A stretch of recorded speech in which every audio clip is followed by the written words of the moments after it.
ભાઈ, બ્રાન્ડેડ શૂઝના નામે ખેલ કરવામાં આવી રહ્યો હતો અને જો તમે પણ અમદાવાદમાં બ્રાન્ડેડ શૂઝ સમજીને ખરીદી કરી રહ્યા હોય તો સાવધાન રહેજો, કેમ કે પોલીસે સાઉથ બોપલમાં આવેલી એક જાણીતી દુકાન પર દરોડા પાડીને આંતરરાષ્ટ્રીય બ્રાન્ડના નામે વેચાતા ડુપ્લિકેટ શૂઝનું મોટું રેકેટ ઝડપી પાડ્યું છે.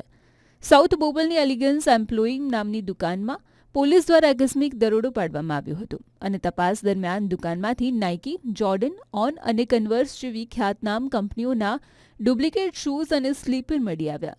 પોલીસ તપાસમાં બહાર આવ્યું છે કે આ કંપનીઓના લોગોના ગેરકાયદેસર ઉપયોગ કરીને નકલી માલ અસલી તરીકે વેચવામાં આવી રહ્યો હતો. દરોડા દરમિયાન પોલીસે કુલ 169 જોડી ડુપ્લિકેટ શૂઝનો જથ્થો જપ્ત કર્યો છે, જેની અંદાજિત બજાર કિંમત 1,69,000 જેટલી થાય છે.